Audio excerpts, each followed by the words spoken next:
Entonces ahí regresamos a nuestra pantallita. Ahí estamos en nuestra pantallita. Y bueno, de alguna forma ya nosotros habíamos empezado a platicar acerca de algo que yo les mencionaba por ahí, que se llama Sistema Unificado de Clasificación de Suelos.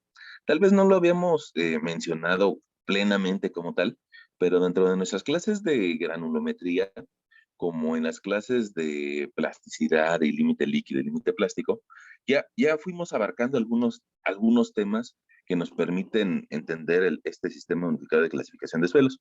Fíjense que este sistema tiene su origen más o menos en términos de la Segunda Guerra Mundial. Yo creo que yo así lo entiendo, ¿no? Que este sistema tiene como objetivo que pudiésemos entender a los suelos desde una forma sencilla o fácil. Entonces, por eso le dejaron la tarea a un científico eh, estadounidense que se llama Arthur Casagrande. Bueno, se llamaba, ¿no? Arthur Casagrande. Y él, digamos que era un ingeniero de la vida práctica. Él tenía la visión de la ingeniería acerca de cómo entender a los suelos. Y, y te digo, más o menos en términos de 1942, 1940, fue cuando se da el desarrollo de esta clasificación. Cada vez que hay guerra, desgraciadamente cada vez que hay guerra, los países le invierten mucho, pero mucho dinero en tratar de ganar la guerra, sobre todo las grandes potencias, ¿no? Entonces, el mundo en esa época venía de la Primera Guerra Mundial, donde fue una guerra un poco más de pie y un poco más local, a la Segunda Guerra Mundial, que es la Gran Guerra, y en esa Segunda Gran Guerra, pues ya la presencia de aviones era muy característica. Entonces se requerían pistas de aterrizaje y no podíamos pues, exponer a los ingenieros a ir a kilómetros y kilómetros de distancia. De hecho, sí se expone, ¿no? Pero entre menos los pudieras exponer, pues mejor. Y entonces por eso le dejaron la tarea a Arthur Casagrande de generar este sistema unificado de clasificación de suelos. Y la idea es de que cualquier militar le pudiera entender a este sistema. Por eso la intención es de que sea lo más fácil posible, que si le entiende el militar, pues bueno, nosotros con más razón le podemos entender. Entonces, prácticamente divide a los suelos en cuatro grandes tipos, en gravas, en arenas, en limos y en arcillas. Y evidentemente que esta primer clasificación, bueno, o esta clasificación, tiene mucho que ver con la primera que reportaba el Instituto Tecnológico de Massachusetts desde años antes. Fíjense que la visión académica la aporta a este sistema el MIT. Ustedes, no sé si lo recuerden, pero probablemente el MIT es la institución más importante para estudiar ingeniería en todo el mundo, el Instituto Tecnológico de Massachusetts. Entonces, ellos tienen una visión académica. Miren, las universidades de todo el mundo siempre ayudan a entender las cosas. En México, bueno, pues tanto hay investigaciones, muchas investigaciones por parte de la UNAM, que nos han ayudado a entender muchas cosas. Y también el Politécnico en algunas ocasiones genera investigaciones para el desarrollo de la ciencia del país. Pongamos, en el Politécnico yo creo que estamos muy, muy acostumbrados a que nos catalogan como que sabemos desarrollar muchas cosas con nopal, pero también pongamos, pues, el ingeniero González Camarena, que es egresado del Politécnico, fue el que nos permite ver la televisión a color, o algunas otras aportaciones. Las universidades son cajas de resonancia, perdón, las universidades son cajas de resonancia que cualquier idea nueva se, re, se replica y se generan muchas investigaciones adentro de ellas.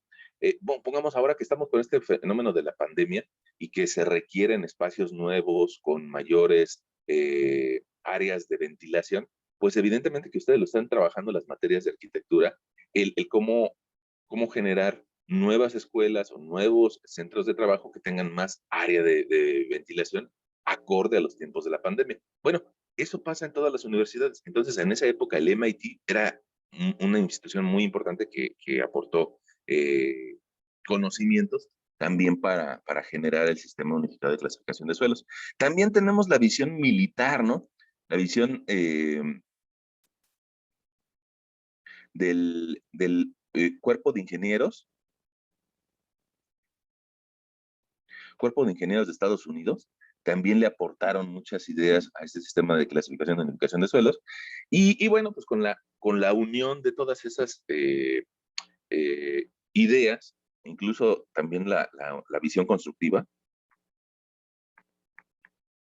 Fíjense que de repente yo les he platicado de que el constructor piensa de alguna forma y a veces el ingeniero que se dedica a hacer el proyecto piensa de otra. ¿Por qué? Pues porque cada quien tiene su visión de la realidad. Perdón, me voy a poner un poquito filosófico, pero dicen que la realidad no se puede describir. La realidad cada quien la ve desde sus propios ojos. Cuando ya la empezamos a interpretar, a explicar, evidentemente que la explicas a partir de tu visión y entonces ya se deja de ser realidad. Ya tiene una carga muy, muy particular de la visión de esa persona. Entonces, bueno, pues a veces la visión constructiva y la visión de ingeniería son un poquito distintas y probablemente también sea un poco distinta de la visión académica o de la visión militar. Lo bueno de este sistema es que convergen todas esas visiones en un solo sistema que se llama Sistema Unificado de Clasificación de Suelos. Unificado porque ya existían sistemas anteriores para clasificar a los suelos. Ahora, esos sistemas anteriores, pues evidentemente que hacían referencia al tamaño de las partículas. Partículas muy grandes les llamábamos gravas, partículas un poco más pequeñas les llamábamos arenas, partículas más pequeñitas les decimos limos, y partículas muy, pero muy, muy, muy finitas le decimos arcillas, ¿no?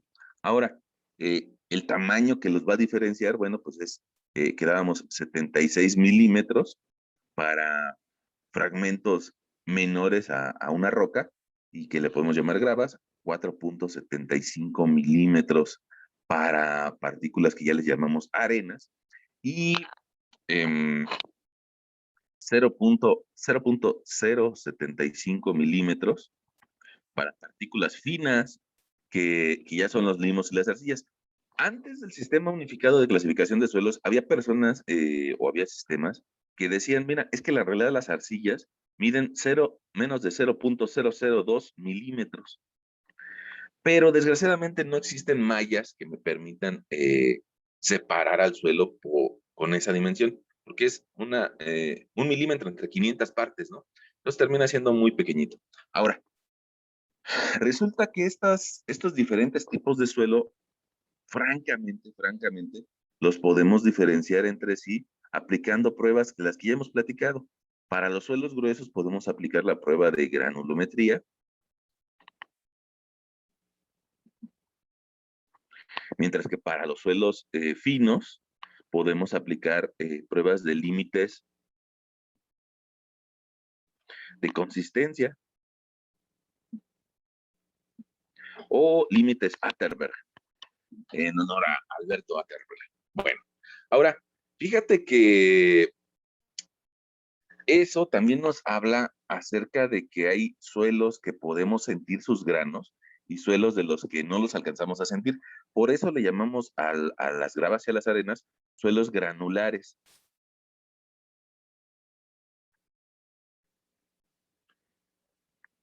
Y los que no alcanzamos a sentir las partículas, les llamamos nosotros suelos finos.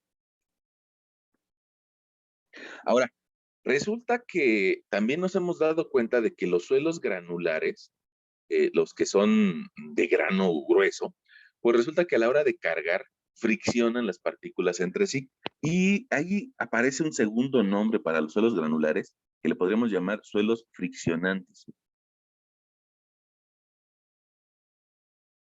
Porque se tocan unos con los otros a la hora de que intentan ser desplazadas las partículas a nivel, pues de centímetros, ¿no? Ahora, en cambio, los suelos finos, ellos no. Ellos resulta que la gran cantidad de agua que pueden albergar, eh, pues impide que se toquen unas partículas con las otras, sino más bien, sobre todo en las arcillas, el roce de partículas de unas con las otras va a ser entre agua adherida y agua adherida. Entonces no se tocan entre sí, sino que más bien su resistencia atiende a una unión entre las partículas producto de la actividad electroquímica de ellas.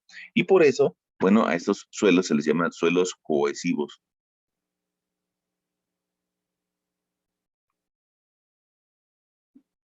Cohesivos.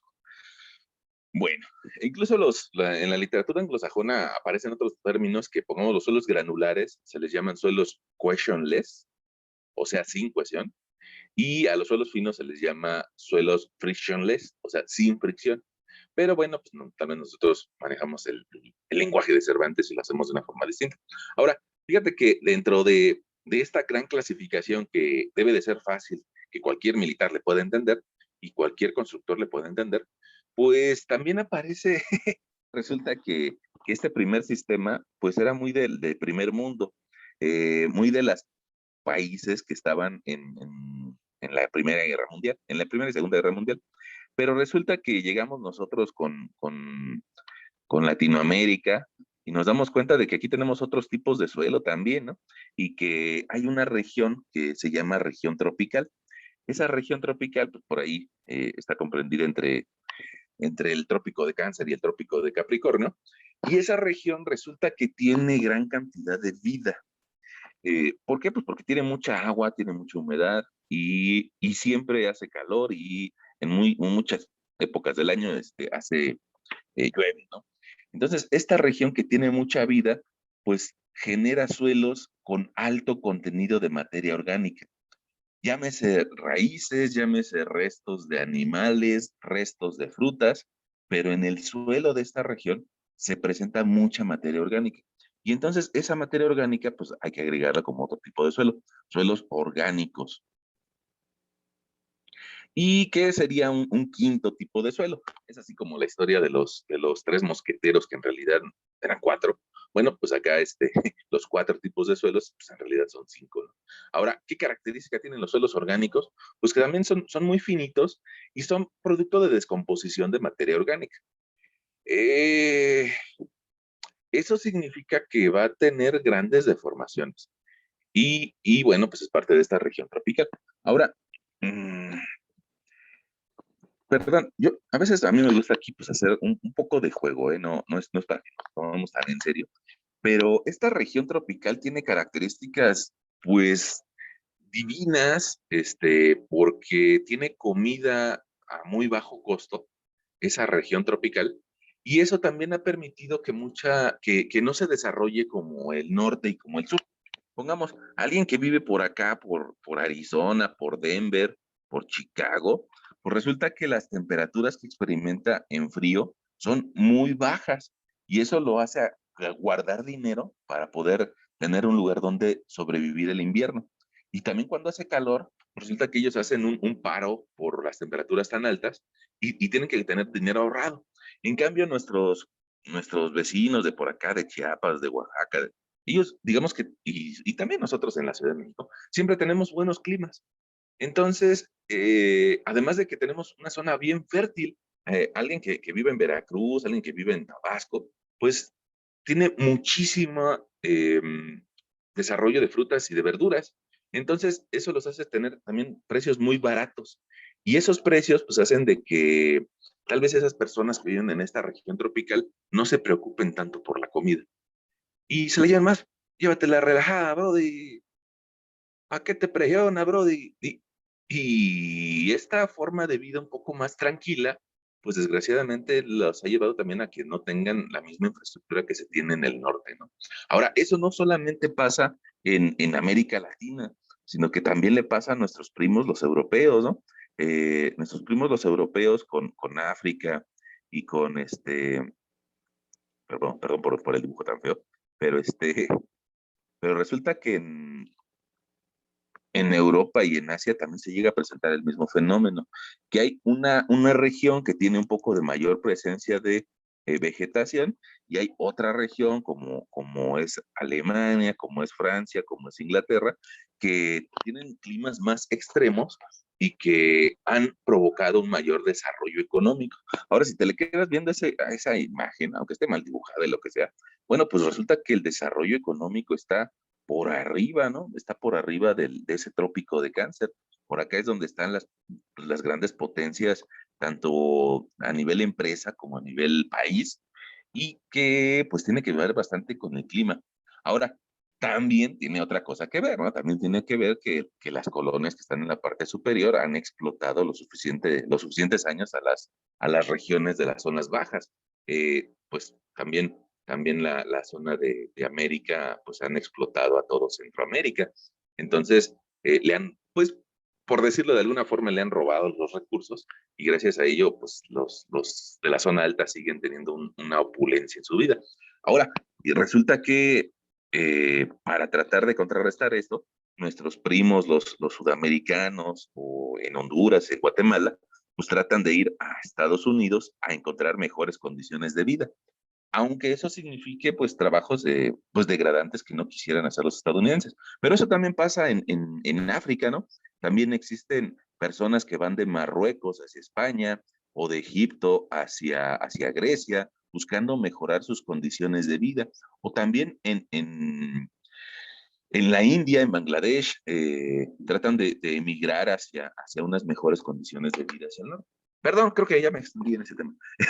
Nada más era un comentario, pero era un comentario que tenía que ver con que hay una región del mundo que tiene mayor desarrollo de suelos orgánicos y que permite una mejor vida. Inclusive hay quien dice que la región tropical es un paraíso, ¿no? Por eso pues tal vez algunas personas que ya están retiradas en Canadá o en Estados Unidos, pues después se vienen a vivir a Cancún o se vienen a vivir a Los Cabos, pues donde se tienen condiciones más cómodas de clima. Inclusive personas que viven en España, en Italia, pues también llegan a la región tropical a vivir y la siguen considerando un paraíso. Además de que tienen precios bastante atractivos, ¿no? Bueno, eh, ahora regresemos con nuestro tema de suelos, perdón por si me desvié, pero yo creo que también pues hay que entender el contexto de nuestra asignatura, ¿no? Ahora, fíjense que estos 5 tipos de suelos básicos, resulta que así como están escritos, también tienen algunas características que pudiésemos mencionar con respecto a su comportamiento. Y una, yo creo que de las principales que nos llama más la atención, pues es que entre más arriba estemos dentro de esta tabla, entre más arriba estemos dentro de esta tabla, vamos a tener más resistencia.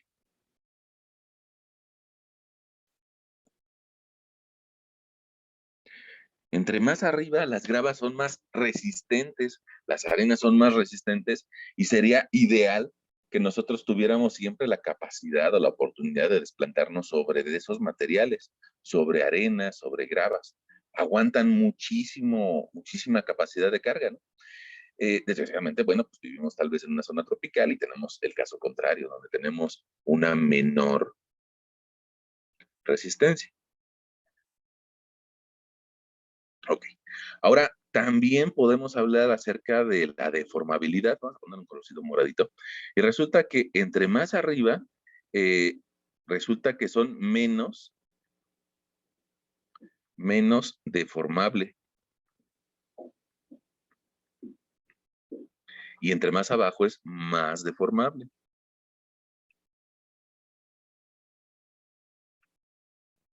Es decir, un suelo orgánico, una arcilla, pues son materiales que se deforman mucho y que usualmente dan muchos problemas después de recibir la carga, que se empiezan a hundir, que se empiezan a inclinar las construcciones encima de estos materiales.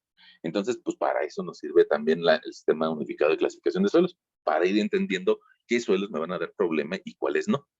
Y desde el punto de vista de hidráulica, porque ya ves que el suelo tiene agua de forma interna, bueno, lo que sí podríamos decir es de que hacia arriba es más permeable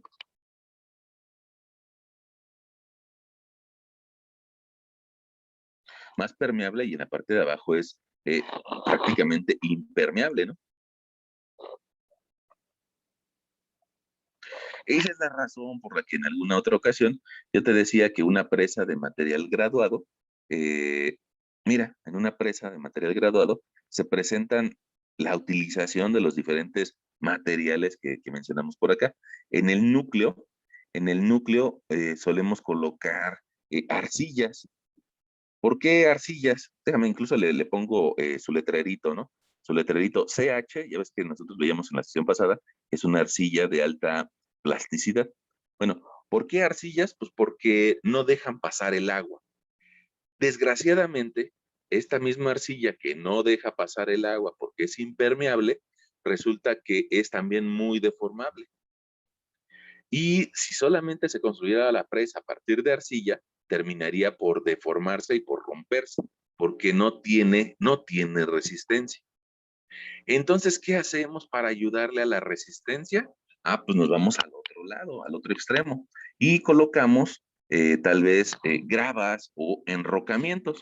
Y esas gravas resulta que al exterior, o los enrocamientos al exterior de la presa, le van a dar la rigidez suficiente para que no la mueva el agua. Mira, las gravas resulta que son más resistentes, que son poco deformables, desgraciadamente dejan pasar mucho el agua.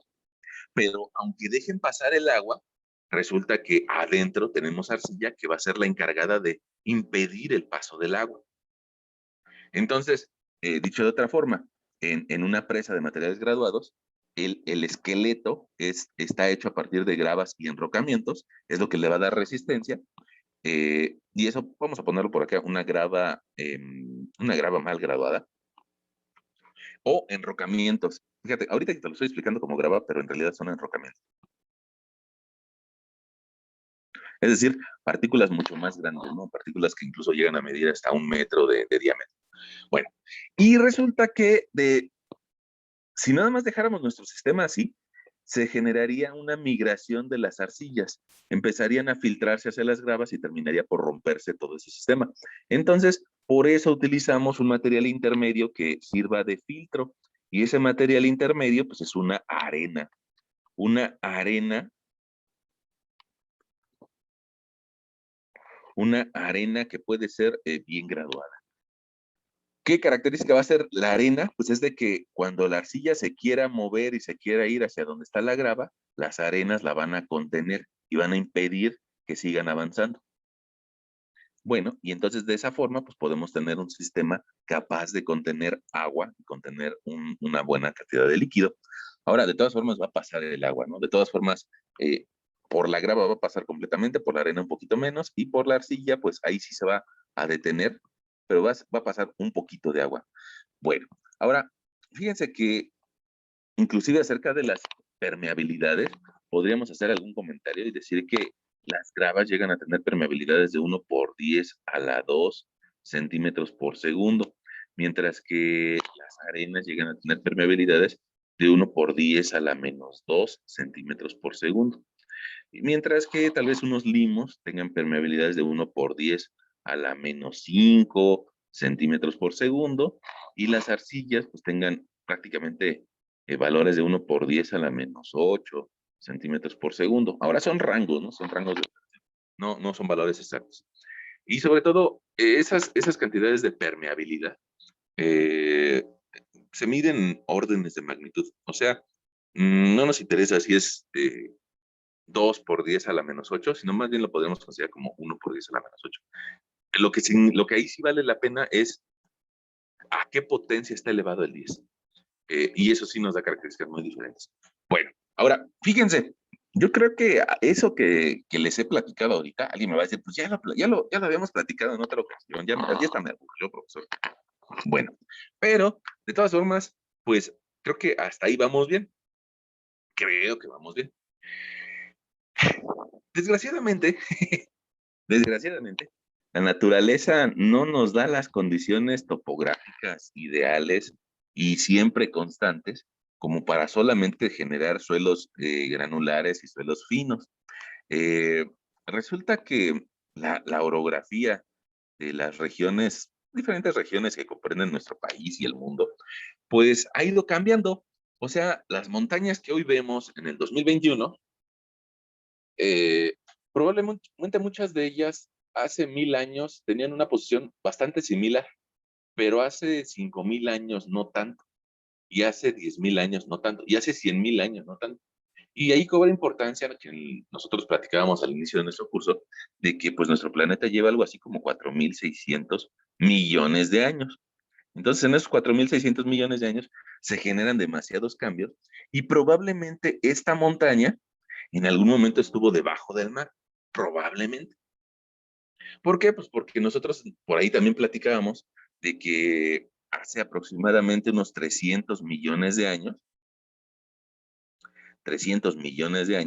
fue la última vez que se reacomodaron los continentes. Bueno, de 300 millones de años para acá, se reacomodaron los continentes hasta tener la configuración que tenemos actual. Pero antes de 300 millones de años existían otras configuraciones.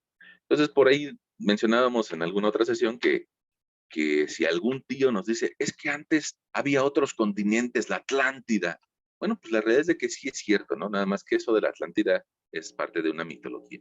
Entonces, en algún otro momento lo que hoy es agua o es océano, ¿pudo haber existido un continente? Sí, pero hace más de 300 millones de años, o es decir, 1.000 millones de años, 2.000 millones de años. Bueno, ahora, esos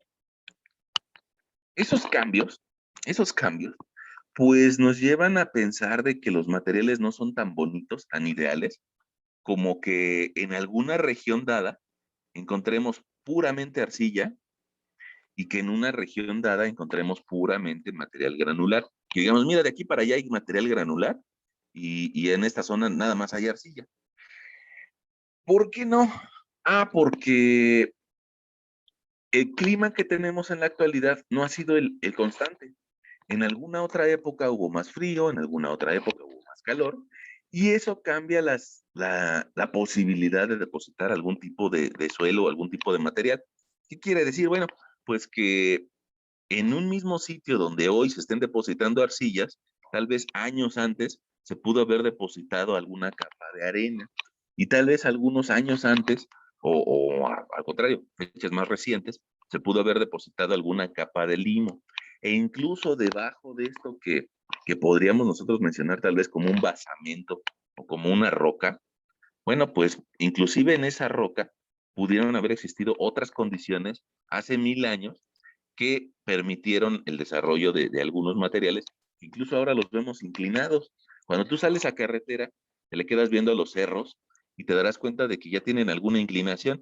Y eso rompe con el principio de horizontalidad, parecería, ¿no?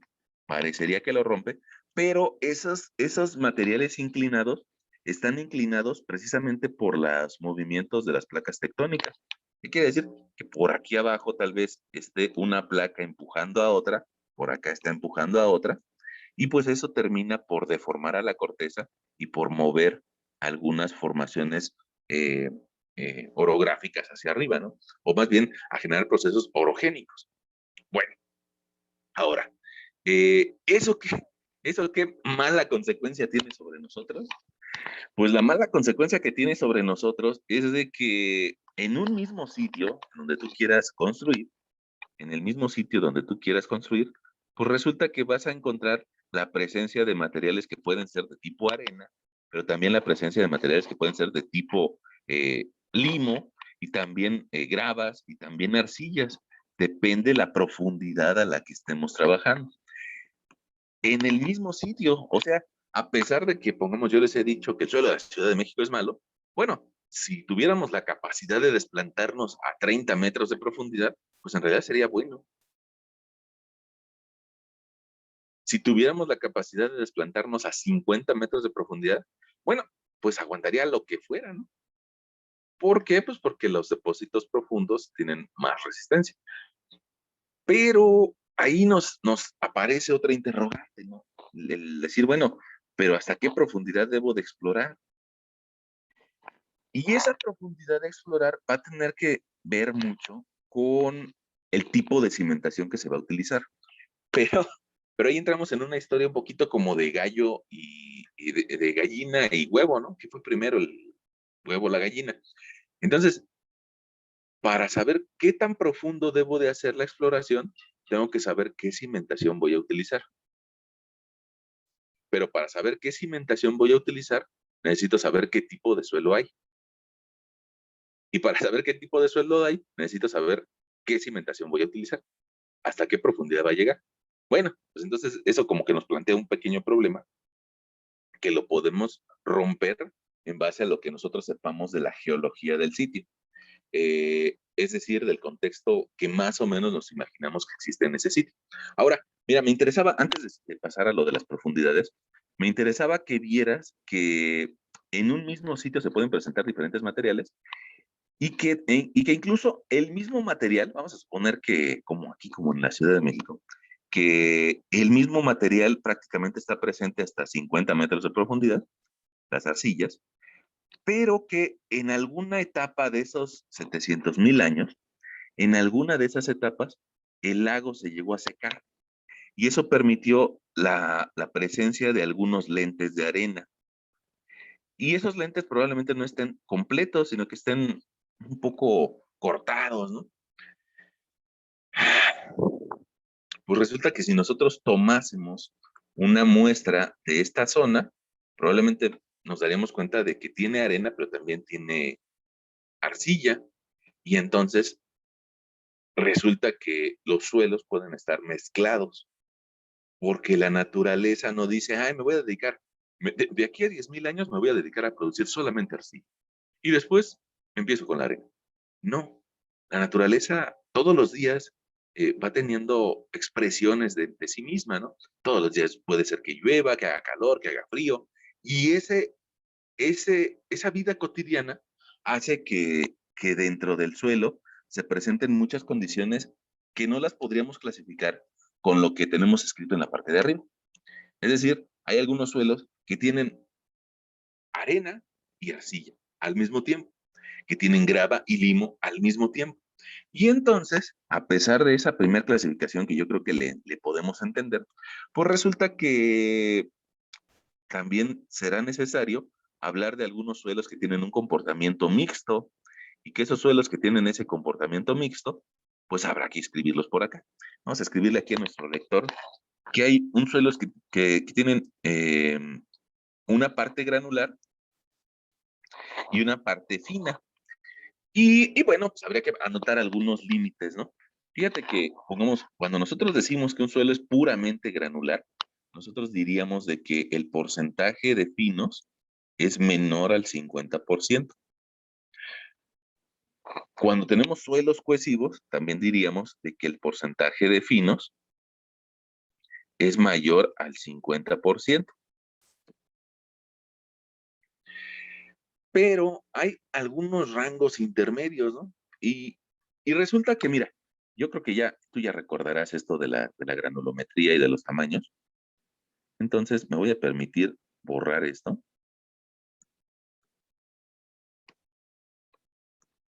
Eh, y resulta que nosotros habíamos platicado de que las gravas las podemos subdividir en gravas bien graduadas, en gravas mal graduadas. Y las arenas también las podemos subdividir en arenas bien graduadas y arenas mal graduadas.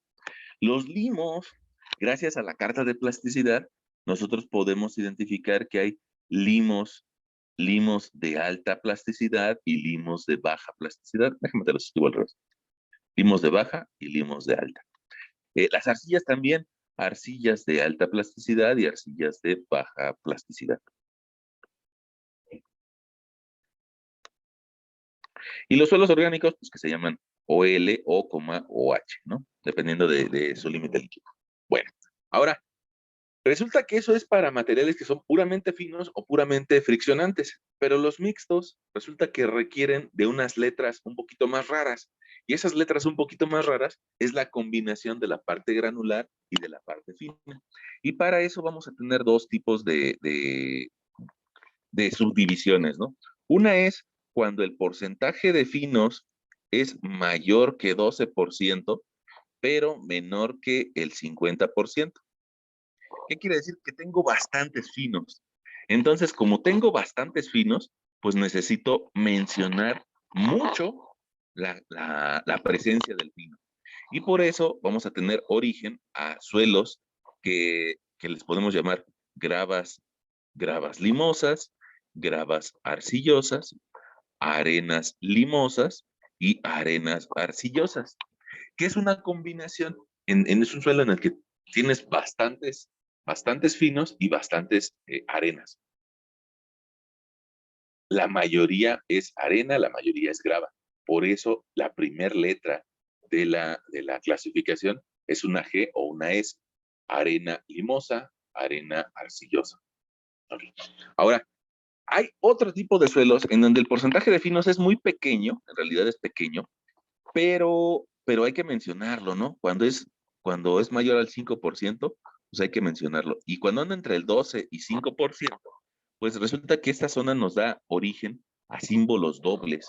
Y esos símbolos dobles podría ser grava bien graduada con, eh, con limo, grava mal graduada con limo, grava eh, bien graduada con arcilla y grava eh, bien graduada, no, grava mal graduada con arcilla. Ahí tenemos las gravas. Y ahora me hizo un poquito de falta de espacio para anotarte las arena bien graduada con limo, arena bien graduada con arcilla, arena mal graduada con limo y arena mal graduada con arcilla. Bueno, ahí está un montón de letras, ¿no? ¿Y de qué va a depender de que clasifiquemos a uno de esos suelos con una letra o con otra? Pues de las características que alcanzamos a ver de él. Lo primero que hay que identificar es cuánto es el porcentaje de finos, ¿no?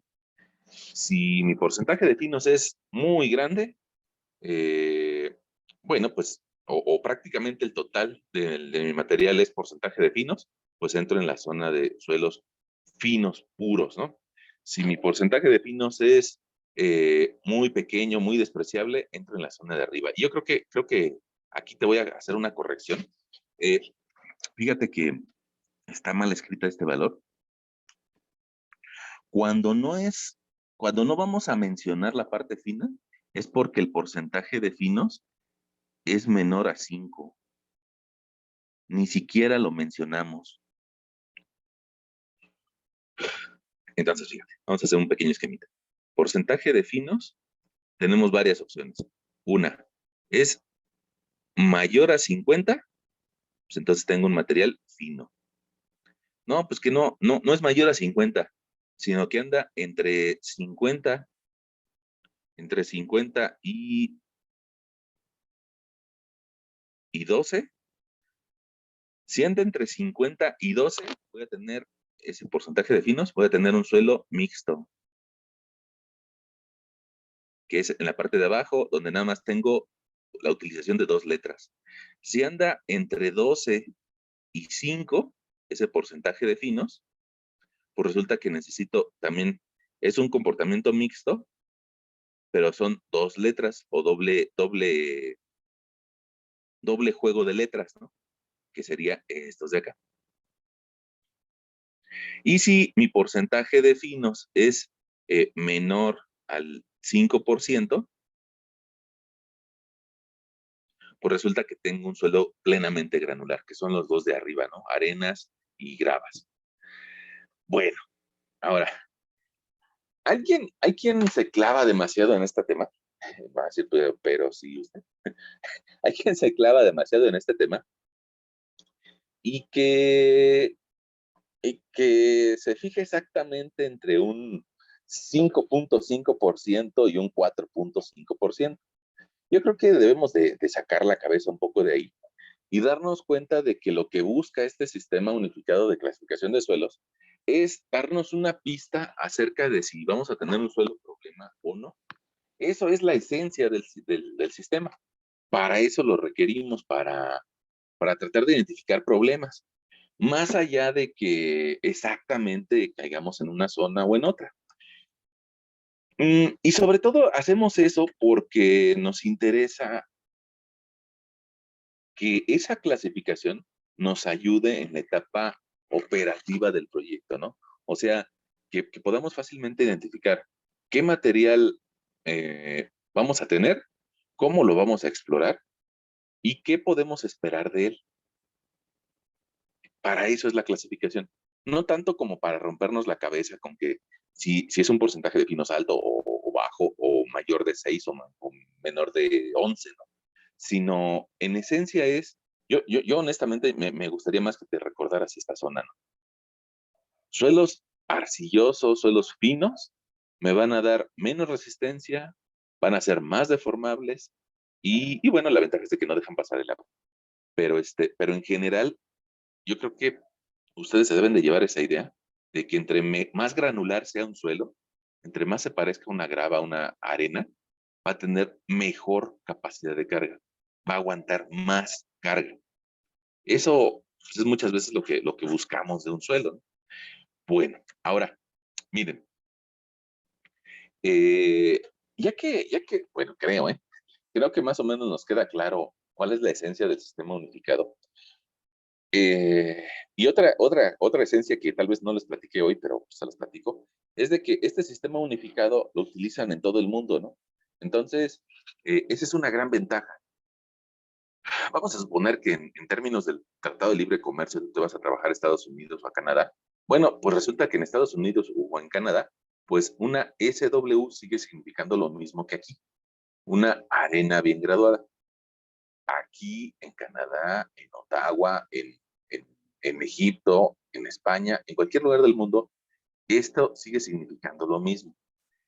O también pongamos una arena limosa. Probablemente esa arena limosa en nuestro país lo conocemos como tepetate. En nuestro país, pero en la región central, ¿no? Del país. Si vamos hacia Cancún, probablemente no sepan qué es un tepetate. Allá en Cancún le llaman sascap. Y bueno, al fin y al cabo, el sascap de los yucatecos o la arena limosa o el tepetate significa lo mismo. Al fin y al cabo, me interesa que tú observes que estos dos términos de sascap y de tepetate son nombres locales. Y esos nombres locales, pues si hablamos con un ingeniero de otra parte del mundo, no nos va a entender. Pero en cambio, si hablamos de una arena limosa, eso sí nos lo va a entender y se vuelve bastante importante, ¿no? Porque hablar el mismo idioma. Si le intentamos decir qué significa tepetate a un alemán, pues no va a ser dificilísimo. No nos vamos a poder dar a entender. Pero en cambio, si le decimos, mira, es una arena con limos, es una arena que tiene partículas finas y esas partículas finas no me dan problemas. Ya sé, es un material inerte. Entonces ese material lo podemos utilizar para compactar. Y bueno, esa es otra de las razones por las cuales es importante reconocer el sistema unificado de clasificación de suelos. Bueno, ahora, fíjense que ya que hablamos de estas diferencias entre diferentes tipos de materiales, podemos también imaginarnos qué pasaría debajo de una cimentación. Y para eso, pues vamos a poner un horizonte o un horizonte o una línea de tierra, ¿no? Mira, resulta que si nosotros quisiéramos desplantar una cimentación debajo de, bueno, perdón, una cimentación por encima de un material arcilloso, o si quisiéramos desplantar la misma cimentación encima de un material granular, se va a comportar de una forma distinta. Vamos a hacerte esa comparativa. Mira, de este lado te voy a dibujar sobre arcilla y de este lado te dibujo sobre un material anguloso.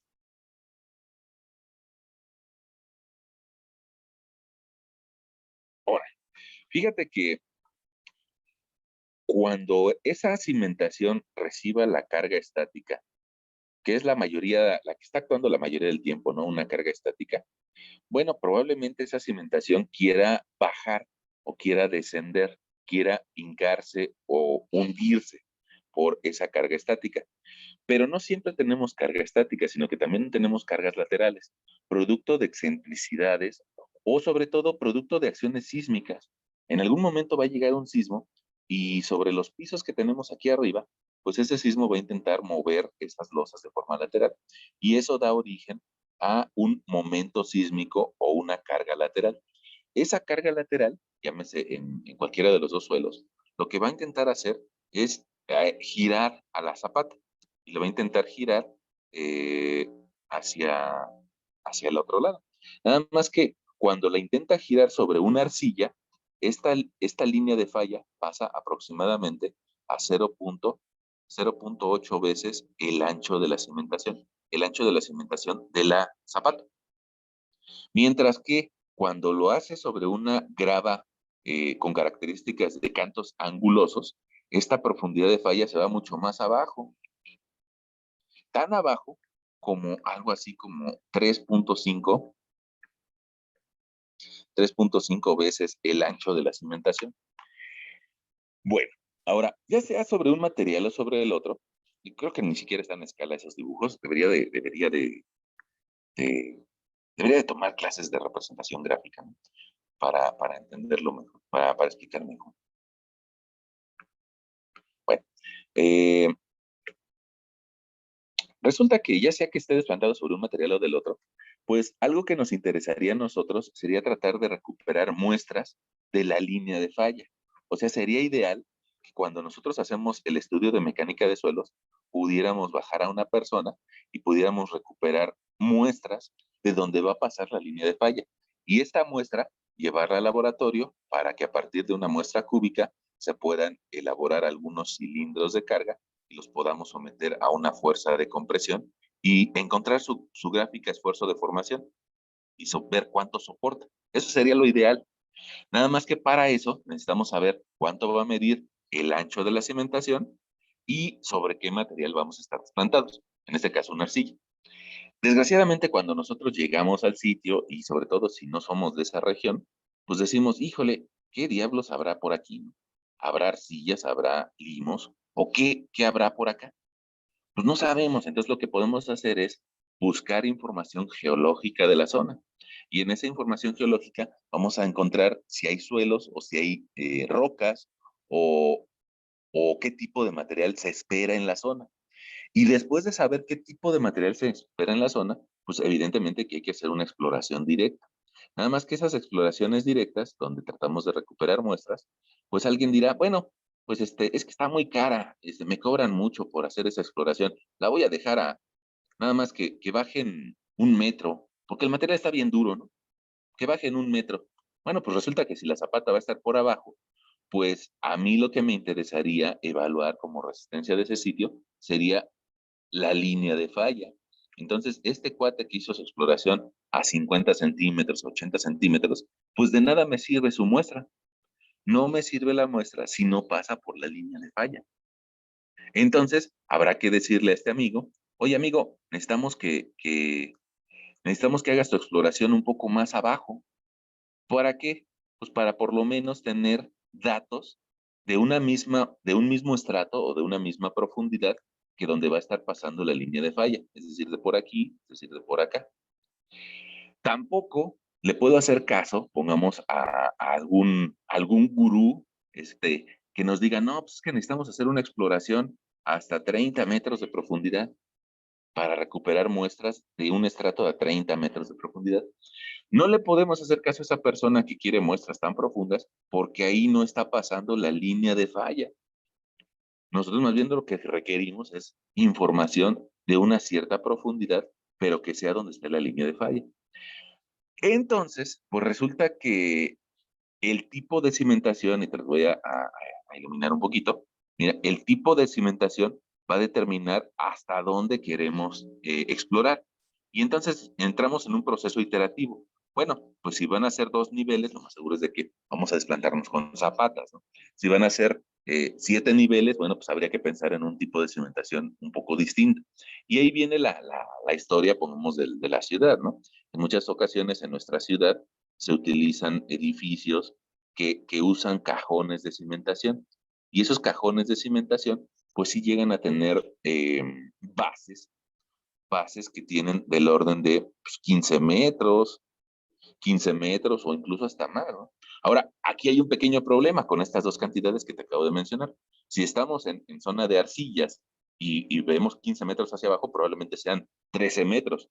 Pero si estuviésemos en un material granular, pues habría que explorar 3.5 veces hacia abajo, 15 metros. Y eso nos lleva tal vez a generar una exploración que llegue a, eh, que llegue tal vez a 40 metros de profundidad. Ahora, evidentemente que esa exploración a 40 metros de profundidad, pues no la podemos hacer a pico y pala, ¿no? No podemos hacer un pozo e ir bajando una persona a 40 metros de profundidad. ¿Por qué? Pues porque las paredes se caerían y aplastarían a esa persona. De hecho, la práctica común acerca de pozos a cielo abierto solamente nos permite hacer excavaciones, pues tal vez a unos 3 metros de profundidad. Yo creo que más de 3 metros de profundidad ya se vuelve peligroso. Algunos suelos lo pueden soportar como suelos con características mixtas, es decir, que tienen arena y arcilla, pero algunos otros suelos que solamente son de arena o que solamente son de arcilla, probablemente si hacemos una excavación más de 3 metros, pues se van a caer las paredes.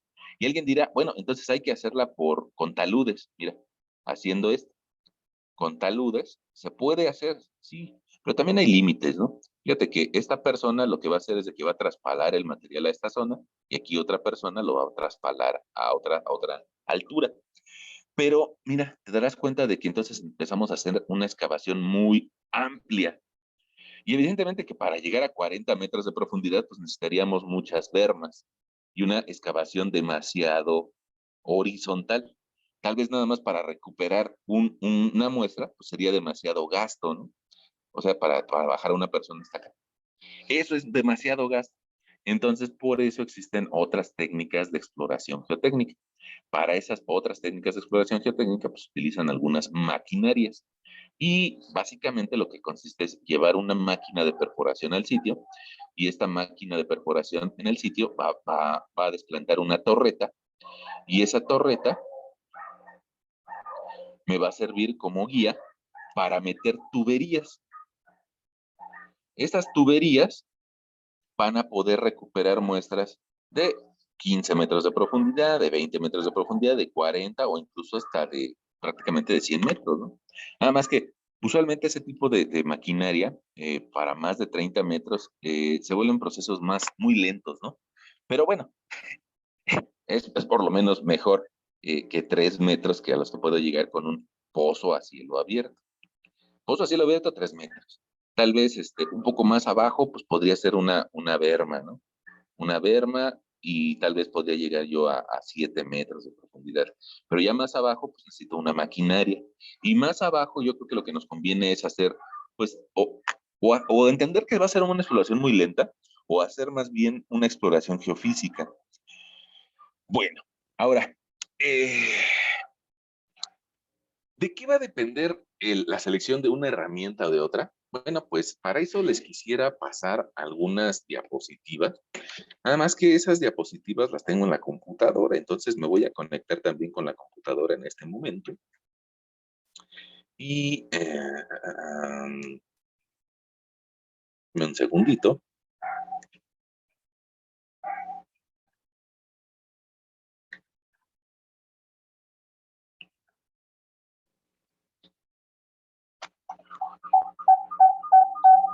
Hola, hola, hola.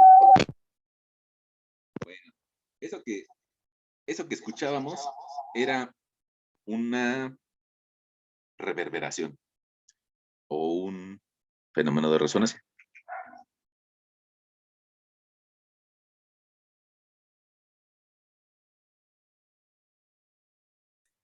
Ya entré con el otro usuario en la computadora y ahora sí ya puedo compartirles una presentación desde la computadora.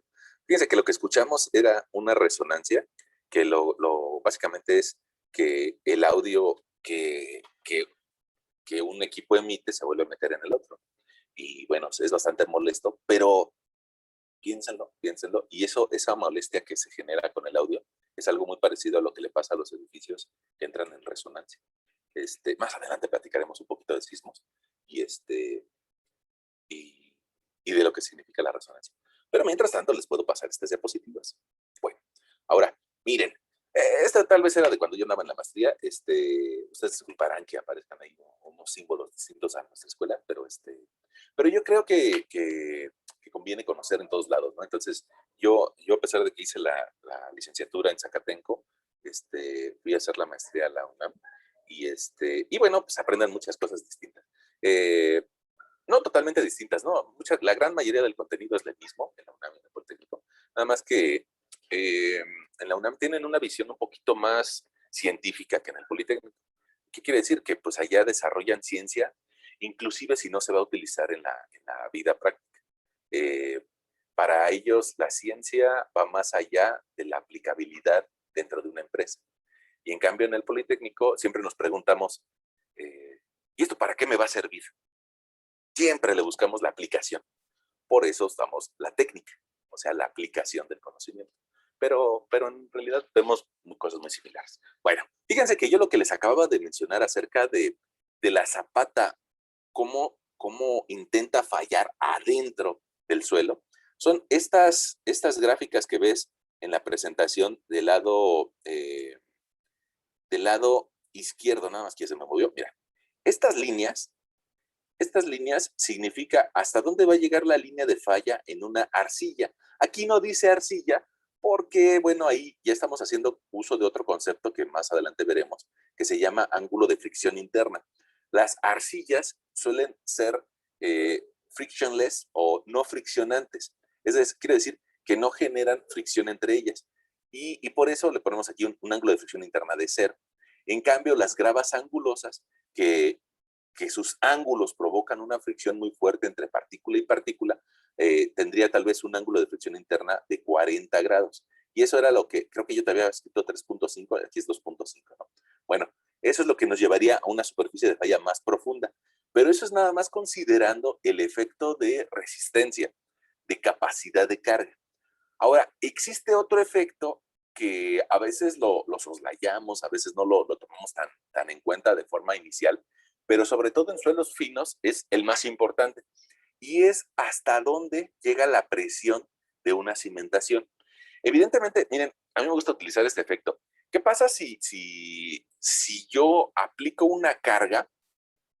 Fíjense, voy a utilizar este gusanito de feria, ¿no?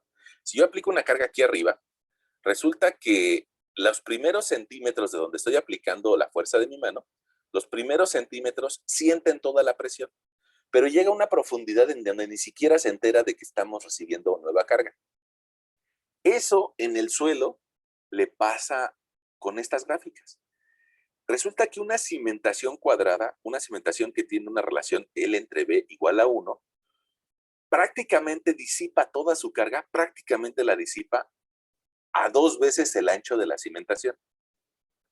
Mientras que una cimentación alargada, como una zapata corrida, va más abajo la pérdida de presiones o el incremento de esfuerzos. En una zapata corrida se va a disipar la presión hasta 5 veces el ancho de la cimentación. Esos dos conceptos, tanto resistencia como deformabilidad, son los que nos permiten identificar hasta dónde debemos de llevar una exploración, hasta dónde en profundidad. Pero aparte hay un arreglo en planta, ¿no? ¿Cuántas exploraciones debemos de hacer? Y para eso podemos auxiliarnos de lo que nos mencionan las normas técnicas complementarias de diseño y construcción de cimentaciones. Ahí nos hablan acerca de, en función del perímetro, cuántas exploraciones debemos de hacer. En zona del lago nos permite hacer una exploración por cada 120 metros de perímetro, mientras que en zona de lomas nos permite hacer una exploración por cada 80 metros de perímetro. Bueno, entonces, si nosotros tomamos en cuenta cuántas exploraciones en planta y en profundidad vamos a hacer, pues ya podemos planear un método para explorar ese sitio. Ahora mira, aquí lo que te muestro es algo que veremos en algunas sesiones siguientes. Yo creo que va a ser en las siguientes sesiones. Vamos a empezar a platicar acerca de que antes de que nosotros lleguemos a construir, el suelo ya tiene presión. Antes de que lleguemos a construir, el suelo ya tiene una cierta presión. Una parte de la presión está dada por las partículas sólidas y otra parte de la presión está dada por el agua. La suma de las dos nos da la presión total que recibe el suelo. Nada más que cuando nosotros le transmitimos una presión externa por una zapata o por una cimentación, el agua dice, oye, me empiezas a presionar, yo mejor me voy. Y el agua se va hasta encontrar un equilibrio de presiones. Entonces, bueno, no se va completamente, eso me gustaría que lo entendieran, no se va completamente, sino se va una cierta cantidad de agua hasta que se equilibra con la presión que tenía antes de la nueva carga. Pero se mueve. Y el que se mueva provoca un cambio de volumen, que se llama deformación o asentamiento, ¿no? Bueno, ahora, resulta que el suelo de forma natural tenía una cierta presión efectiva, es decir, de los granos, grano contra grano. Si a esa presión efectiva yo le sumo el efecto de una nueva presión a consecuencia de una nueva edificación, pues me va a llevar de esa condición inicial en negro y rombos, más el incremento en negro y cruces, me va a llevar a una nueva condición de esfuerzos. Esa nueva condición de esfuerzos que está en esta gráfica de color rojo, eh, evidentemente que va a tener consecuencias sobre el suelo. No es lo mismo que mi suelo estaba muy cómodamente con una cierta presión a que le aumente la presión. Es decir, mi suelo tenía un cierto grado de aplastamiento o de presión. Al momento de que yo le coloco una cimentación encima, pues se va a aplastar más. Y si se aplasta más, pues resulta que cambia la forma. E incluso el agua, decíamos que se va a ir a un sitio donde él no le estén oprimiendo. Bueno, pues resulta que ese cambio de esfuerzos me va a traer como consecuencia deformaciones y por eso me interesa evaluar por lo menos en esta región. Fíjate, aquí yo te muestro una zapata tal vez de 2 metros de ancho, es un poquito grande esa zapata, pero esa zapata tal vez nos pediría explorar hasta unos 6 metros de profundidad, donde prácticamente los esfuerzos de la nueva carga se disipan. Para eso, en las siguientes sesiones hablaremos acerca de disipación de presiones. Poco a poco vamos abarcando más temas. Bueno, ahora, evidentemente que hasta 6 metros de profundidad ya no lo podría hacer con un pozo a cielo abierto directo, sino que habría que hacer una berma. Y para eso, pues existen diferentes técnicas o formas de explorar al suelo. La más sencilla de ellas, pues es un pozo a cielo abierto. Fíjate que en la parte superior izquierda de tu pantalla, estás viendo una exploración, pues digamos, cómo nos la presenta el libro de la COVITUR, de la Comisión de Vialidad y Transporte de la Ciudad de México en los años 80. Y fíjate que lo que nos muestran en esa imagen es, vas a hacer una excavación, como lo que ves en la parte de abajo, vas a hacer una excavación y dejas un pequeño escalón. Y de ese pequeño escalón lo empiezas a labrar un cubo hasta que te quede, pongamos lo que se ve en la imagen de la derecha. Ese cubo, ese cubo lo vamos a envolver con tela de ángel y parafina o cera para evitar que pierda humedad y para poder llevarlo al laboratorio. Y ese cubo se debería de meter dentro de una caja de madera con acerrín o con unicel rodeándolo para que no se altere. Ahí lo que nosotros tenemos es una muestra inalterada. Prácticamente nos llevamos un pedacito del suelo al laboratorio, una biopsia del suelo hacia el laboratorio. La práctica común, la práctica actual, ya no incluye el colocar cera y ya no incluye colocar acerrín, sino que lo que usualmente ahora se hace es de que se envuelve este cubo con plástico de cocina, plástico que le llaman player, ¿no? Ese plástico lo que va a permitir es generarle una costra o una capa exterior al cubo y que impida que pierda humedad, que pierda el agua que tenga. Puede ser que tenga mucha, puede ser que tenga poca, pero el agua que tenga es importante no alterar, porque al cambiar el contenido de agua va a cambiar su comportamiento. Bueno, ahora, este tipo de pruebas o este tipo de exploración nos permite llevar al laboratorio este cubito y en el laboratorio con más calma y con instrumentos propios de un laboratorio, generar cilindros a los cuales les podemos aplicar compresión, llámese compresión simple, nada más sobre el eje vertical, o compresión triaxial, que platicaremos qué significa. Bueno, ahora, desgraciadamente, yo les decía, no podemos hacer esta exploración a cualquier profundidad, sino que está limitado. Miren, pongamos esta persona, medida tal vez un 80, y tal vez la excavación que está haciendo ahí, pues es igual como de un 80, para cuestiones superficiales. Ahora, cuando se requiere una exploración profunda, o es decir, a más de 7 metros de profundidad, a 25 metros de profundidad, a 30, a 50 metros de profundidad, bueno, requerimos el utilizar maquinarias de exploración. Y esas maquinarias, bueno, pues yo creo que dos comunes son las Longyear, las Aker, y bueno, por aquí estás viendo un par de ellas. Mira, en la que tienes en el costado izquierdo, eh, te darás cuenta de que es bastante complicado subir una máquina que pesa más o menos 1 tonelada, subirla a una camioneta y después hacerla descender en cada obra distinta. Bueno, para eso en esta máquina se auxilian de unos esquís hechos a partir de unas vigas metálicas que se utilizan para hacerla descender. Ahora, la máquina tiene un torón, un cable de acero que se agarra de la camioneta y que va, si ese cable de acero se va desenvolviendo poco a poco, permite un descenso a una menor velocidad, ¿no? Que sea segura. Ahora, no hay que perder de vista de que es una máquina que pesa pues cerca de 1 tonelada y en caso de que se vaya de lado, pues probablemente podría dejar inhabilitada a esta persona o podría causarles lesiones incluso para perder las piernas, ¿no? Bueno, ahora, y también hay otro, perdón, no te me acordé de eso. Miren, estas vigas de acero, a pesar de que les podemos cortar la orilla y tratar de que no dañen el piso, pues la realidad es de que en muchas ocasiones cuando se baja en una vialidad principal, terminan por rayar el pavimento. Y si los ve, si nos ven los policías, nos van a acusar de que estamos generándole daños a la nación. Y pues siempre hay un encargado, siempre hay un encargado. Entonces, pues, ¿quién es el encargado? Ah, pues el residente, eh, el joven arquitecto es el encargado. Él fue el que rayó el piso. Entonces a él se lo llevan al Ministerio Público. Bueno, ya que se logró descender el equipo de perforación, pues hay que generar un cárcamo de bombeo. Ese cárcamo lo que va a hacer su función es suministrar agua a la perforación. Pongamos, cuando tú recuerdas que vas al dentista, el dentista te empieza a taladrar, pero utiliza agua.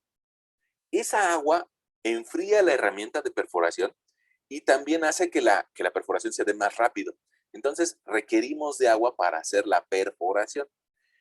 Porque hay diferentes herramientas de perforación. Una de ellas es una broca tricónica y la broca tricónica lo único que hace es de que va a avanzar o va a generar un hueco. Pero existen otras herramientas que van a tratar de recuperar la muestra del suelo. Mira, ahorita te muestro esas otras. Aquí lo que me interesa también que veas es de que se utilizan algunos martinetes. Esos martinetes, como el que ves en el dibujo o en la fotografía, su intención es de tener un peso de 64 kilos y ese peso dejarlo caer por 76 centímetros. Si dejas caer el martinete, lo que vas a lograr es una energía de impacto que en la parte inferior, donde esté la tubería o el resto o la punta de la tubería, va a lograr entrar en el suelo de forma vertical, ¿eh? De forma vertical. Haz de cuenta como un popote que entra en el suelo gracias a esos golpes, a esos golpeteos. Y bueno, pueden existir martinetes de tipo dona o martinetes de seguridad como el que ves en esta otra imagen. Esa imagen ya tiene algunos años que la tomé, es de Tláhuac, si alguien vive por allá es por donde está una clínica del Seguro Social y un Walmart muy pegaditos, muy cerca de la Universidad de la Ciudad de México. Y bueno, aquí están utilizando un martinete de seguridad. La ventaja del martinete de seguridad es de que no se me va de lado y no le termina cayendo en la cabeza a alguno de los operadores, ¿no? Sino que es una barra que sirve de guía y que deja caer el peso. Ahora, para levantar ese peso, pues está la torreta. En este caso, pongamos, ves una torreta que tiene volumen y esta torreta nada más es una placa con dos extensiones.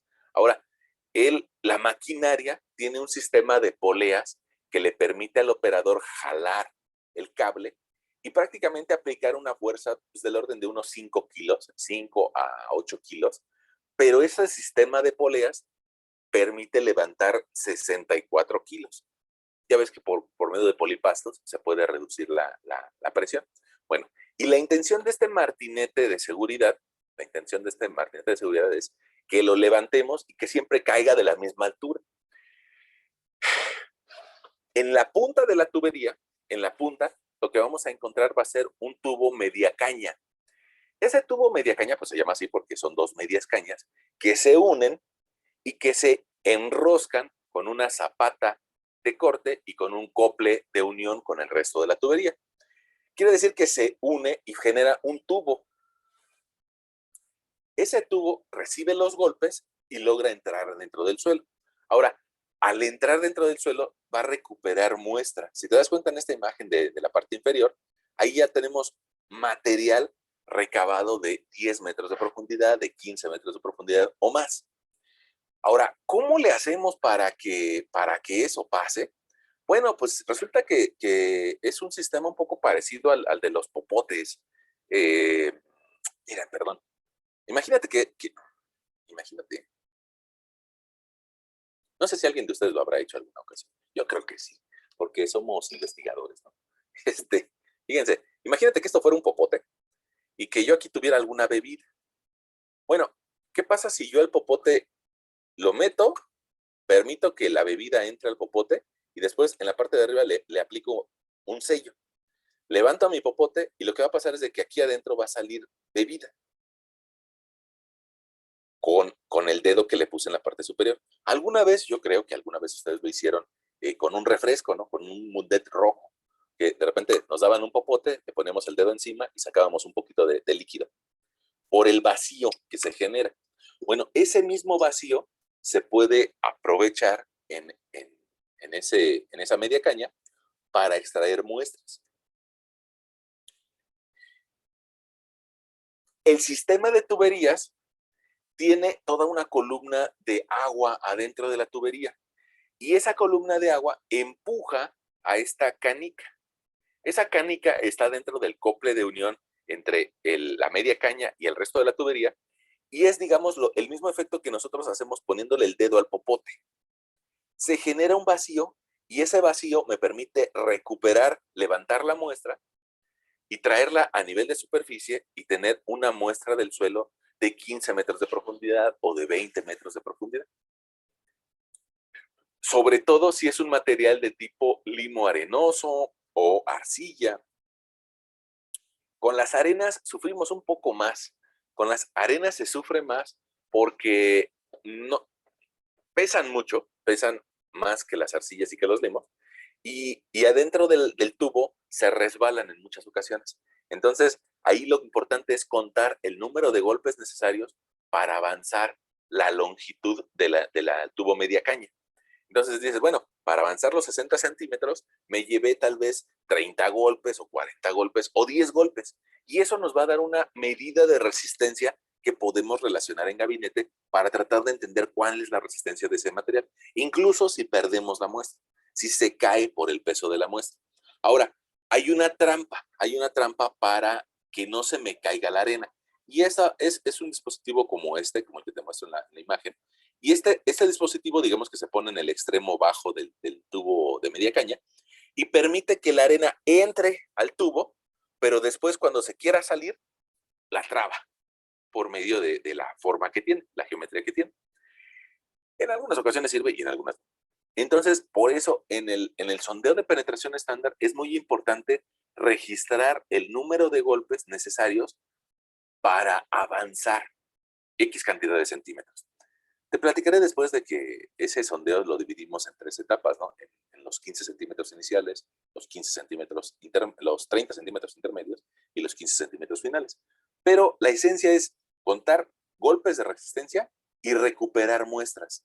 Nada más que con un pequeño problema, con un pequeño problema. El problema está en que yo le estoy pegando al suelo. Y si le estoy pegando, pues estoy rompiendo su estructura natural. ¿Qué quiere decir? Que en ese suelo yo ya no puedo medir resistencia porque le pegué y lo rompí. Tampoco puedo medir peso volumétrico porque lo alteré. Y esa alteración se da porque las paredes de un tubo de media caña miden del orden de 1 centímetro. Y el diámetro que tiene para recuperar muestras pues mide apenas 3,5 centímetros o 4 centímetros. Entonces, este método de explorar tiene ventajas porque prácticamente es un todoterreno, me permite recuperar muchos tipos de suelo, pero rompo la estructura interna. Y eso no nos ayuda a calcular resistencia de carga. Entonces, en suelos finos puedo hacer uso de otro método, que es un tubo de pared delgada. Haz de cuenta que la misma máquina de perforación me permite acoplar en la punta un tubo más grueso, un tubo que mide 10 centímetros de diámetro y que esos 10 centímetros de diámetro están acompañados de un milímetro de pared. Hay que decir, la pared es muy delgadita. Y si es muy delgadita, me va a permitir recuperar una muestra prácticamente inalterada. Porque este tipo de tubo, de pared delgada, comúnmente conocido como tubo Shelby, no se hinca a golpes, no se mete a golpes, sino que se mete por presión. Y la máquina aplica un poco de su peso para ir metiendo poco a poco este tipo de tubo de pared delgada. Al irlo metiendo poco a poco y con una pared muy delgadita, pues lo que obtenemos es una recuperación de muestra prácticamente inalterada. Pero el problema de este tipo de exploración con tubo de pared delgada es de que solamente nos sirve para suelos finos y de preferencia en arcillas. Pero suelos finos, eh, pues también son los que nos dan más lata y por eso podemos utilizar ese tipo de material. Ahora, alguien de ustedes me va a decir, bueno, mano, pero pues si yo voy llegando al sitio y ni siquiera sé qué tipo de material hay ahí, ¿cómo voy a saber qué herramienta voy a utilizar? Bueno, un poquito en base a la geología previa que sabemos. Y otro, pues es de que esa es la razón por la que en muchas ocasiones se utilice más el tubo de penetración estándar, el sondeo de penetración estándar, perdón. Este sondeo de penetración estándar, yo te decía que es un todoterreno, prácticamente en cualquier sitio aplica, e incluso en sitios que hay gravas. Probablemente si hay una grava, le voy a estar pegando y pegando y pegando y no la voy a lograr deshacer, pero registramos un valor muy alto de resistencia. No recuperamos muestra, pero tenemos el valor de la resistencia por número de golpes. Ahora, si me encuentro en ese sondeo un material muy blando, pues cambio de herramienta y le puedo meter un tubo de pared delgada que me va a permitir de este mismo tubo labrar en el laboratorio cilindros a los que pueda comprimir y ensayar su resistencia. Ahora, esos materiales tan blandos, a veces ensayarlos con tubo Shelby resulta caro, resulta un poquito más costoso. Por decirte valores ahí un poquito vagos, yo te diría que 1 metro de exploración, nada más la pura exploración, con SPT cuesta 350 metros el metro de profundidad, 350 pesos el metro de profundidad, la pura exploración.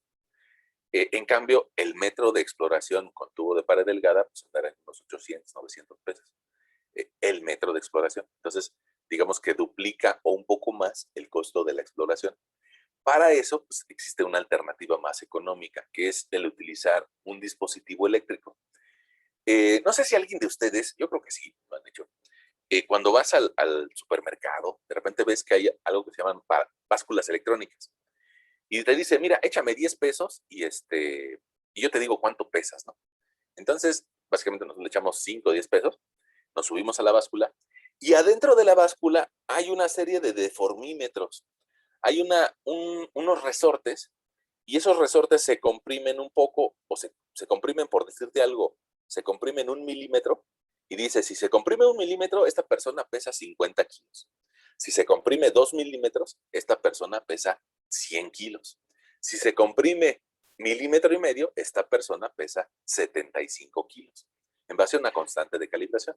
Bueno, ¿qué pasaría si nos robamos, por decirlo de alguna forma, si nos robamos esos resortes que registran peso y se los metemos a una punta metálica que vamos a meter al terreno? Pues que a cada centímetro podríamos verificar cuánta fuerza es necesaria para meter la punta dentro del terreno.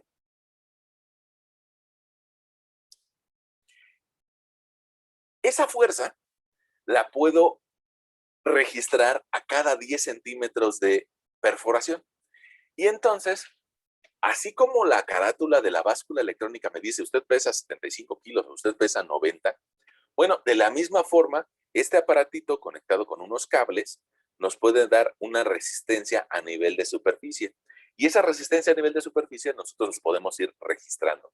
Y nos daremos cuenta de que podemos encontrar algunas zonas que tienen características muy blandas y algunas zonas que tienen un poco de mayor resistencia. Fíjate que este sondeo es de la zona de la colonia Exhipódromo de Peralvillo, eh, más o menos donde acaba Reforma y empieza Calzada de Guadalupe y el cruce con Manuel González, muy cerca de Tlatelolco.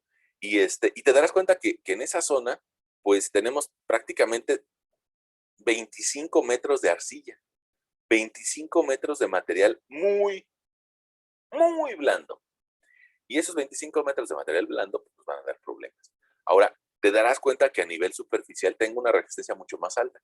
¿Y eso qué significa? Bueno, pues que a nivel superficial hay algo que le llamamos costra superficial, es decir, una serie de arenas y de limos que fueron utilizadas por nuestros antecesores, rellenos antropogénicos, para, para rellenar lo que era el resto del lago.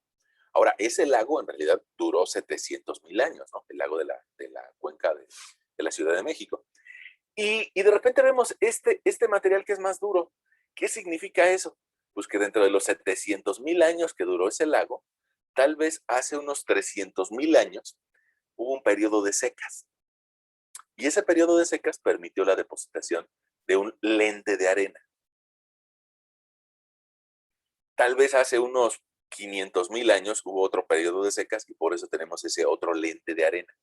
Y hace 700,000 años fue cuando se cerró la cuenca y por eso hace 700,000 años todavía tenía esta zona materiales duros, porque el agua se iba hacia la zona de Cuernavaca.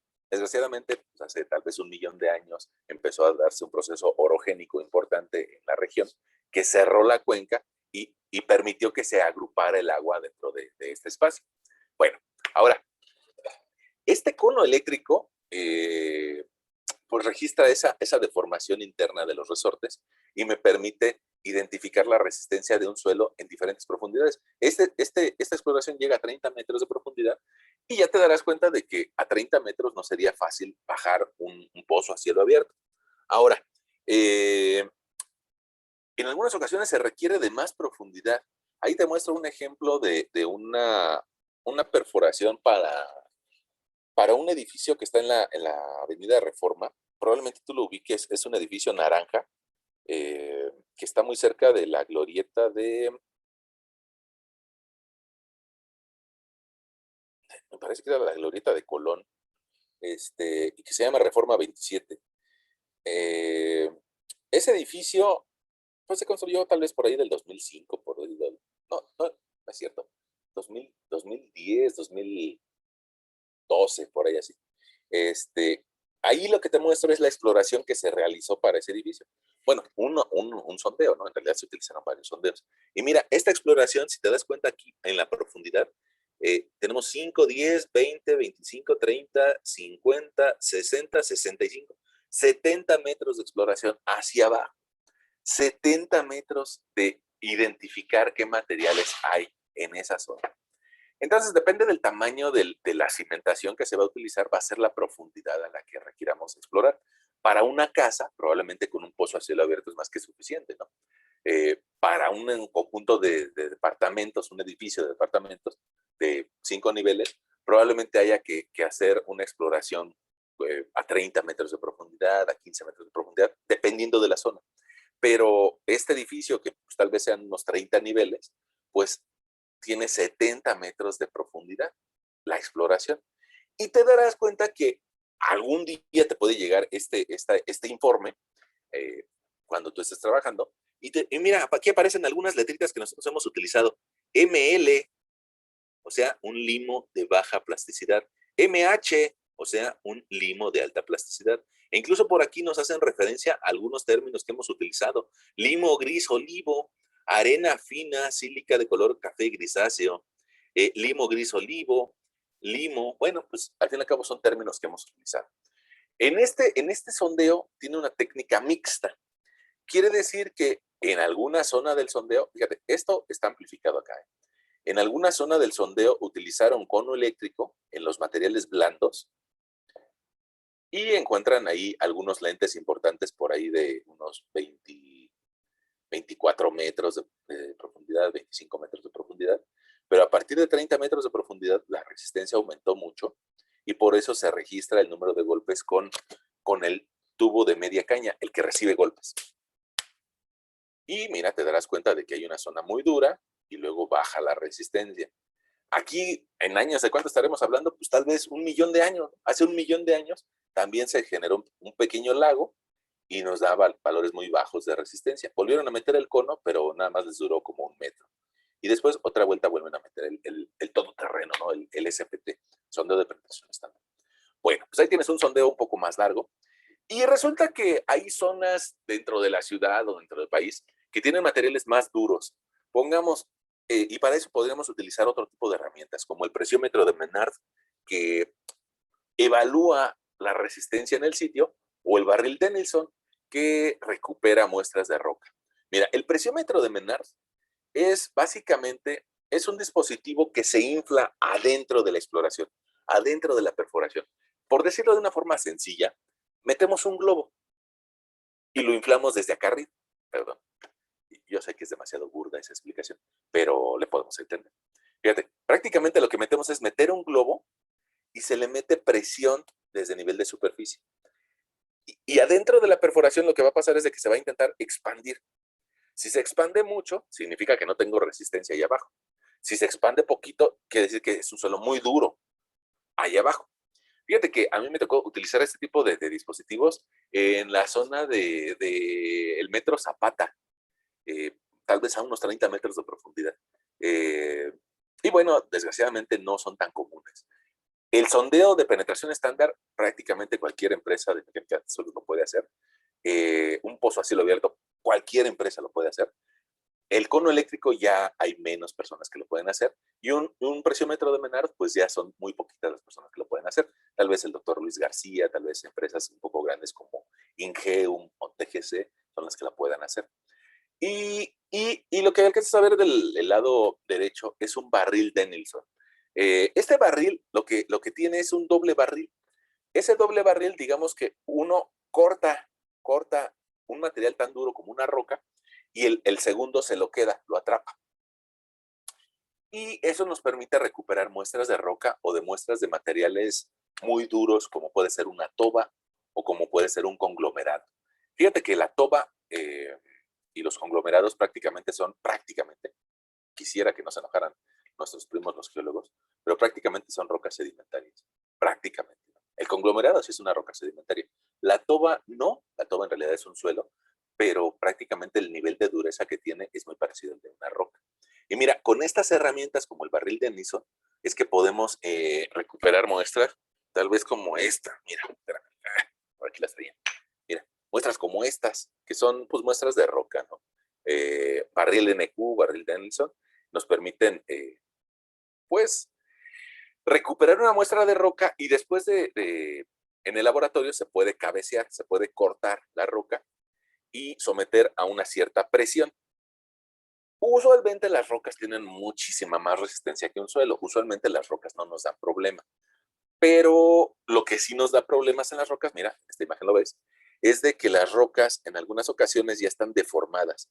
Si te das cuenta, este es el plano vertical en el que se extrajo la muestra, pero las líneas que nos muestra no son horizontales, sino que están inclinadas y eso genera planos de debilidad.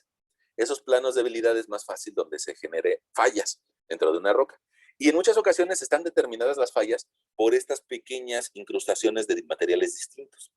Ese material blanco tal vez me habla de que hubo mayor presencia de cuarzos o de silicios en esa colada de material volcánico. En cambio, un poco más alto, podríamos encontrar mayor presencia de olivinos, anfíboles o piroxenos. Eh, Evidentemente que los volcanes también tienen sus cambios, así como todos nosotros, ¿no? Un día estás de buenas, un día estás de malas. Bueno, los volcanes, digamos que en alguna época te pueden dar un material un poco más ácido y en otra época te pueden dar un material un poco más básico que tenga diferentes temperaturas de fusión. Desgraciadamente la naturaleza los empieza a comprimir, a deformar y llega a generar deformaciones en esa roca, ¿no? E incluso podríamos también obtener una muestra como esta, que te muestro por aquí. Yo sé que estamos a distancia y que luego es difícil, pero Pero mira, este es un basalto. Es un basalto, ¿qué podemos alcanzar a ver de él? Pues un material de color oscuro, con vesículas, un basalto vesiculado. Estas vesículas son producto de que cuando explotó el volcán, eh, captó en la caída de la lava, captó partes de oxígeno o partes de gases. Y esos gases, bueno, pues son los que me generan los huecos, ¿no? Alguien va a decir, ¿quién le hizo los huecos a la roca? Bueno, la naturaleza.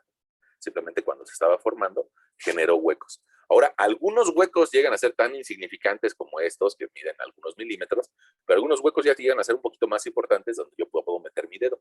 E incluso pueden ser más importantes, y ese es el problema, pongamos, de la región de Álvaro Obregón en la ciudad, o de zonas como Cancún, en donde dentro de una roca puede haber huecos. ¿Y qué pasaría si tú, pongamos, quieres poner una pila o un pilote en este hueco? Se va a ir, ¿no? A un nivel más grande. Entonces, pongamos, en la región de las lomas de la ciudad, es necesario hacer exploración para tratar de identificar cavernas. En la región de Cancún, de la zona hotelera, los hoteles tienen como práctica hacer una exploración por cada columna que van a colocar. ¿Por qué? Porque quiero que en esa columna no encontrarme un cenote, un hueco de roca caliza, ¿no? Ya ves que si alguien de ustedes ha tenido la oportunidad de ir a Cancún o hacia allá, se darán cuenta de que en esa región hay cenotes en donde la gente se puede meter a nadar en las cavernas naturales, ¿no? Eh, Desgraciadamente esas cavernas también existen debajo de los edificios y hay que tenerles cuidado, ¿no? Entonces por eso se hacen las perforaciones para tratar de encontrar esas oquedades. Si las encontramos, híjole, pasan dos cosas un poquito desagradables. Si las encontramos, en realidad hay que avisarle a la Secretaría Ambiental de que hay una caverna ahí. Y lo más seguro es de que la Secretaría del Medio Ambiente no nos permita construir ahí.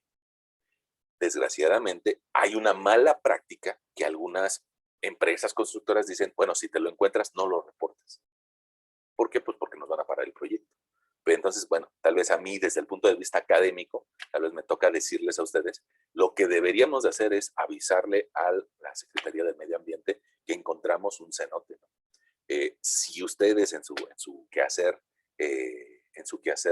profesional, en la empresa en donde trabajen o la que ustedes desarrollen, tienen algún otro tipo de decisión no ética, bueno, pues también es parte de una realidad que vivimos. Fíjense que ya me pasé 6 minutos de nuestra clase, una disculpa, pero creo que